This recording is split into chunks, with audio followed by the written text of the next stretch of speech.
I think you should go to concerts by yourself. And if you don't like music, I'm not talking to you. If you have friends or a partner who love the same music as you and are happy to go with you, then I'm not talking to you.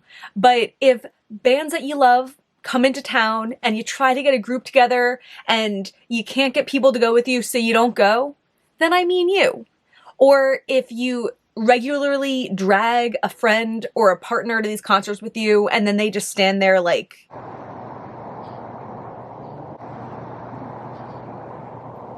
then I mean you. I love going to concerts by myself, and this fall I did that 4 times. 3 of them were artists that I've seen plenty of times, and I'll go and see them anytime I have the opportunity, and 1 was an artist that I've never seen before. This isn't my usual content. I usually post about makeup and stuff like that, but I'm also super passionate about music. And I thought that since I had all of these concerts that I was really excited about, and I'm really passionate about seeing concerts by yourself, I figured I would take you along with me for all of these recent shows. I had this idea where I would film myself talking about each of the artists at different locations to make this video a bit more visually interesting. So I went to the beach to tell you about the front bottoms, and I totally forgot about wind. I rambled on for like 20 minutes, and there's nothing really much in there other than me bringing myself to tears thinking about the song Everyone Blooms. That was like, that was the song that I needed then. But they managed to say these like really incredible, inspiring, sincere things in this way that's like not condescending. It's like they're learning along with us and sharing their conclusions, and it's just like, it's like talking to a friend. And also I saw a fox.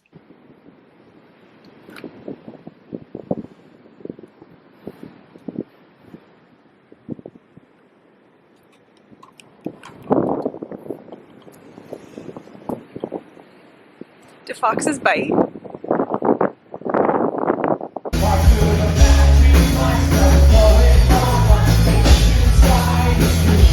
I've seen the front bottoms in the last 7 or so years, more times than I've seen some of my friends.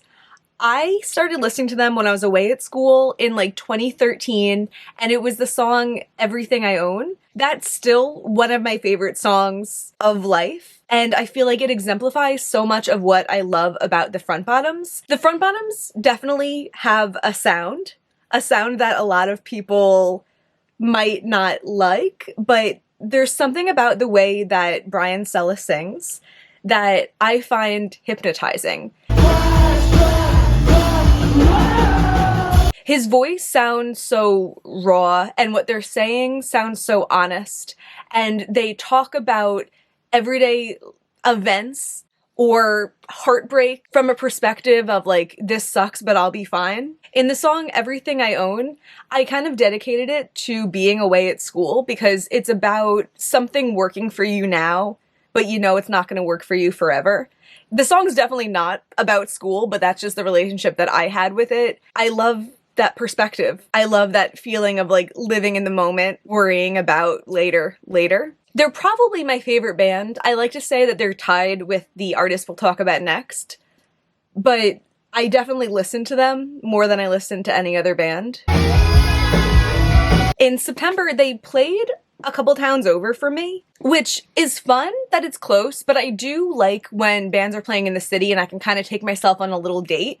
When it's so close to me, it feels a little bit more like I'm just going there and then going home. But it was a nice day, and I decided I would ride my bike over. I wore this black layered effect tank top from Abercrombie and secondhand Urban Outfitters gray ripped mom jeans and my white high top Converse that hurt my feet, and I did bring this blue thrifted flannel with me also. I never want to like be without a layer just in case, but it was a pretty warm night and it was worn around my waist for most of the time. I rode the whole way there with my bike seat like up way too tall for my short little person, and it didn't even occur to me that it would be within my capabilities to make it a normal height. So like I'm halfway home now and I'm like this is so much better. I fell on the way there. There's this area that has this like really narrow bridge that I don't usually ride over, so I don't know the like specifications of it. And I guess I was on the wrong side and my handlebar hit into like a pole that was like in the middle of the already really small sidewalk, and I tipped over onto the street. Luckily, I only hit my hands and my knee, and a driver passing by was like, "Are you okay?" But like I was like literally okay. I thought I was gonna die. I thought I was gonna like fall and then get run over by a car, but I didn't. But yeah, the show. The first opener was Mobley, which I've never heard of, but it was the best opener that I've ever seen that wasn't someone that I already knew and was excited about seeing. Let me see those hands.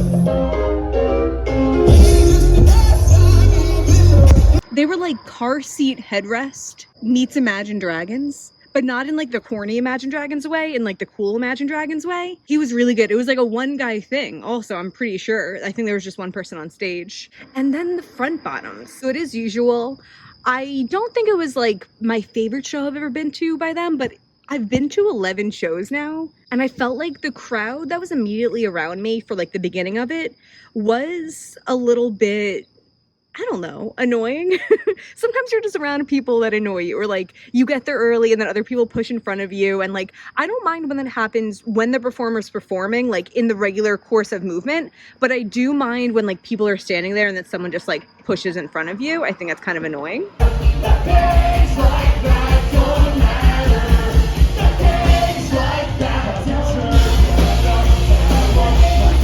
But all those things aside, I did run into these people that I know from going to Front Bottom shows and like from mutual friends. So that was kind of fun. And then once I found them, we kind of moved into like a more lively section of the crowd.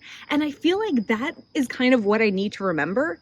That like, I don't know, you can move around, and if you're around people that are annoying you, or if you're around people that aren't matching like the vibe you want to feel, then just move into a different area. If people are too rowdy, get out of it. If you want to be more rowdy, get into it.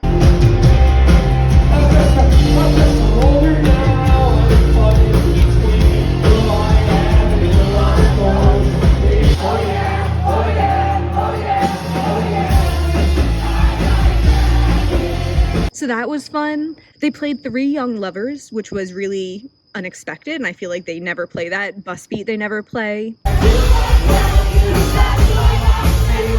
Yeah, there's some good ones. It was a good show. If you're interested in listening to the Front Bottoms, if this sold it to you at all, I would say my top 5 favorites, which is a really tough question because my top 5 favorites is really like 20, but I would say Everything I Own, Wolfman, Flashlight, The Beers, Lone Star, but I love like all of their songs.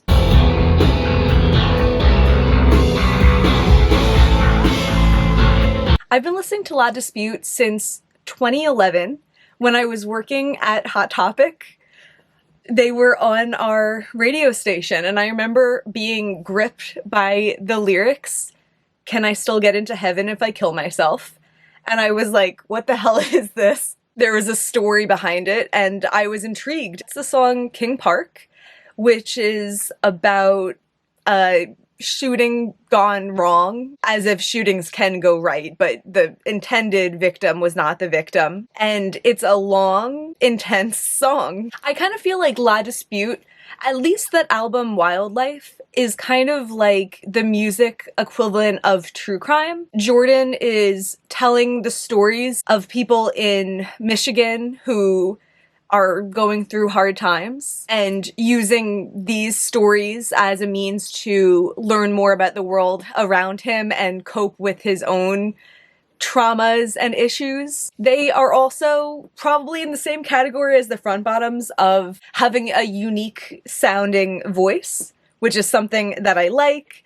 Again, there's something to me so raw about that really just translates the emotion. And I think that's one of the things that I love most about them. If these songs were auto-tuned or sung, you know, perfectly hitting every note, I wouldn't like them as much. They played in Brooklyn at the Warsaw, which I've only been to before to see Kesha many years ago, so that's funny.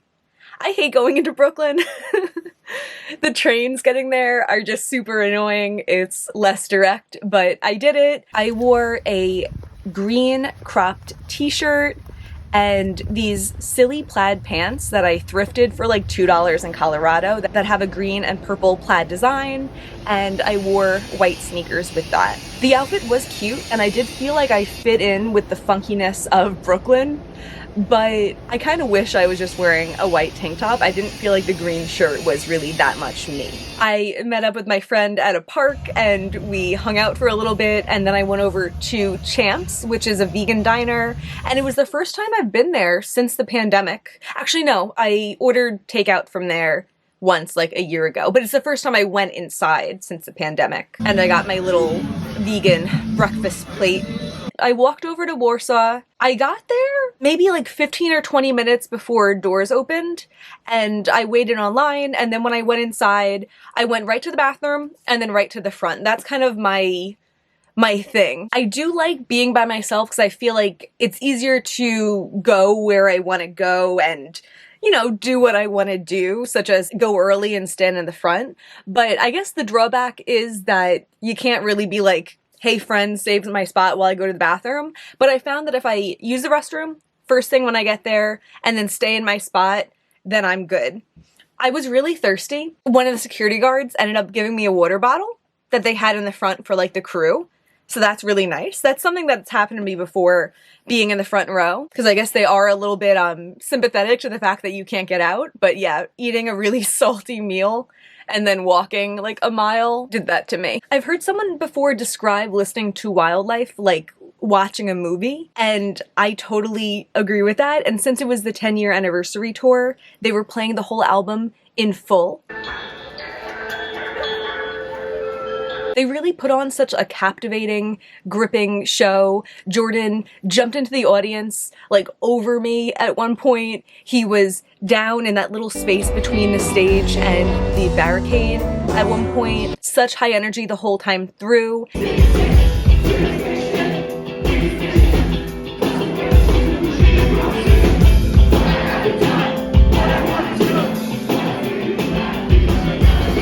And I feel like when you're listening to music that centers around compassion, you can often feel that from the audience too. Really incredible and special.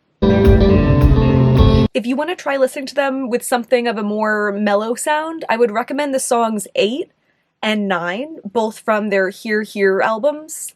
And if you're looking for something with a little bit more of a raw, loud sound, I would suggest King Park, Andrea, and Why It Scares Me.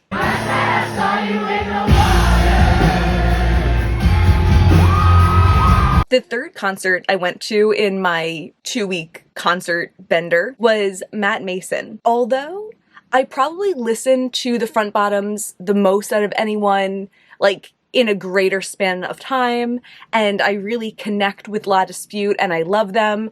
I had been most actively listening to Matt Mason. Day to day, he was the artist I was putting on most at that time. Like a too much Matt Mason is not enough Matt Mason type of mood. His new album came out in the end of August, and I had really been jamming to that. Blood Runs Red, awesome. I cry to music all the time, but Blood Runs Red like made me sob.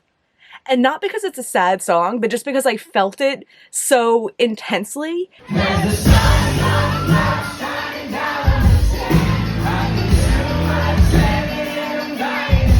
His voice is so amazing.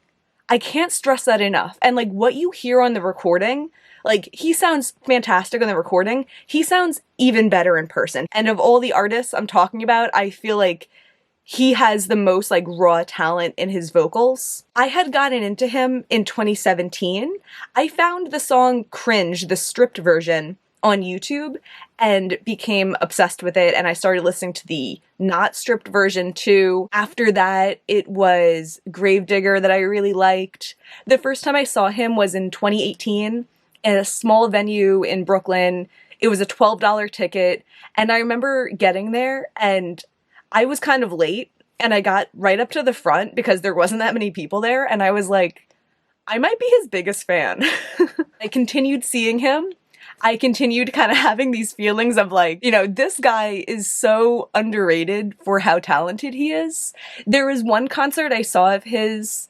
It was in Queens at this like big warehouse, and it was put on by the record label. Marina and the Diamonds was playing too, who used to be a favorite of mine, and he was playing there at like a smaller stage. And I remember waiting at his stage for his set to start, and he's just standing on the stage because he's not someone that was going to like walk out and do a whole big thing because he wasn't big enough. But when he started performing, and I knew that there was other people in the building that weren't at his stage that could hear, I felt like, maybe this isn't the right word, but like I felt like proud to be a fan of his. I felt like all these people in this venue are hearing him and they're so impressed by how talented he is, and like I know him first. But I think his stardom really rose during the pandemic, and the caliber of fame that he has now is like way past what he was when I was seeing him in the past. So the concert was at Irving Plaza, which I do tend to like Irving Plaza. It's just like a good location for me to walk to. They'd sent an email out that we weren't allowed to bring bags in, so that was kind of a unique challenge. I ended up wearing a yellow flannel, and I just put my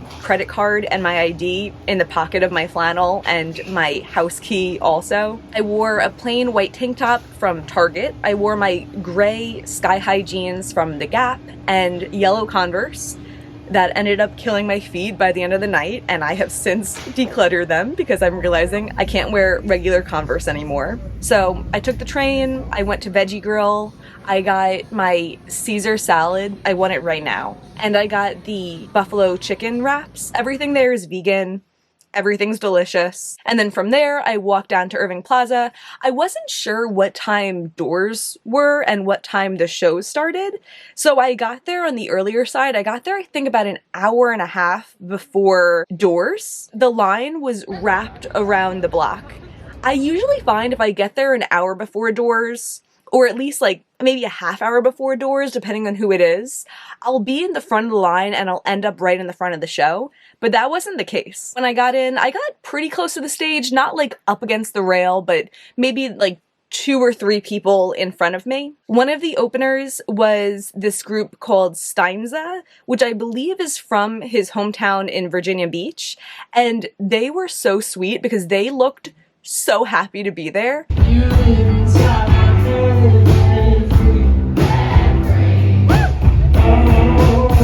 All 3 of them were like smiling big grins at each other. It felt like they think this is really cool, and it made me really happy in return. When Matt Mason came out, he's just such a rock star. He's so good. I often experience the like minor inconvenience of like someone cutting you off, someone like going in front of you when the crowd's not moving at all. But this time when it happened, the girls that went in front of me were like singing along every word so passionately that like I wasn't even mad about it. I was like happy they were having a good time. He didn't play A Memory Away, which I was disappointed by, but he played plenty of other songs. He played Blood Runs Red, he played Fringe, he played Straight Razor. Of the 3 concerts that I've seen in the past 2 weeks, that one was my favorite.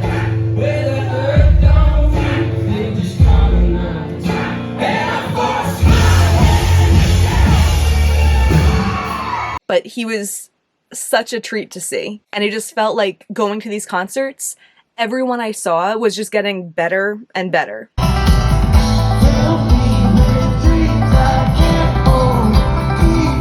The final show that I went to was Noah Kahan in October, and this was about a full month after the previous show, and I was less excited about this one. My relationship with Noah Kahan is that I found him through his song False Confidence in 2020, and I think that's a bop. I really like that song, and then in 2021, I fell in love with the song Someone Like You, which is him featuring Joy Aladukin. And there's been a couple other songs throughout the time period that I've enjoyed by him, enough that I was like, yeah, that sounds fun.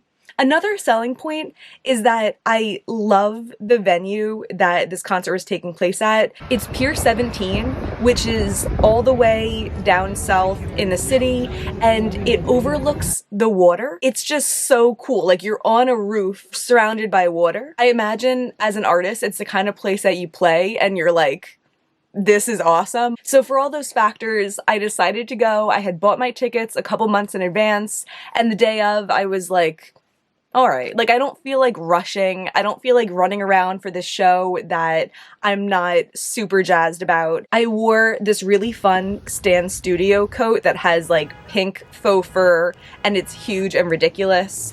And I often don't really know how to style it, but today I just paired it with a big black sweatshirt, black leggings, and my Cognac Ariat vintage hiking boots that are super comfortable. And the outfit overall, I just felt really good in, and I felt like it was really perfect for the fall weather. I went to Veggie Girl. It had been, you know, nearly a month since the last time I had it, and I got the same exact thing, and it was delicious. And I took the subway downtown to go to the venue. I got there kind of late. I didn't even realize I was gonna get there so late, and as I was standing waiting, I thought an opener was gonna come on, but it turns out I missed the opener, and Noah Kahan came on. It was awesome. Sometimes when you get to a venue, you could just kind of tell the vibe of the crowd right away, and people just felt very kind. It felt like a very warm, nice, friendly environment with people that I would be friends with if I was the kind of person that talked to people at concerts. And the air felt perfect. It was like this kind of like cold, crisp air, and I'm not someone that really values the cold or is like, ooh, winter, but it just felt like fresh, new air. I was like 100% at peace. He was awesome. He opened with the song False Confidence. Look at me, you're all fucked up, hope for someone I'll never meet. And all that's left of myself, holes in my face, nothing. I was a little nervous also because I had sneak peeked at the set list before I got there, and I saw that he was playing a lot of songs that I didn't know, and he wasn't going to be playing Someone Like You.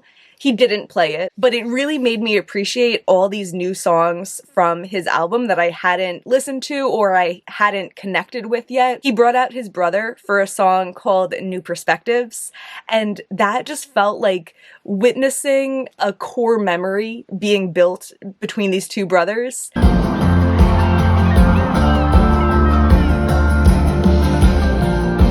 They were dancing and singing, and it was like so special and beautiful. I really loved the song as well. Noah said that it was the biggest show that he's ever played. It's always so nice to see an artist that really appreciates being there, and I 100% felt that from him. The song Stick Season is his like single from his newest album, which I think is called Stick Season, and I had listened to it like once or twice before and I like passed on it. Hearing it at the concert, hearing everyone around me sing along to it, I fell in love with that song.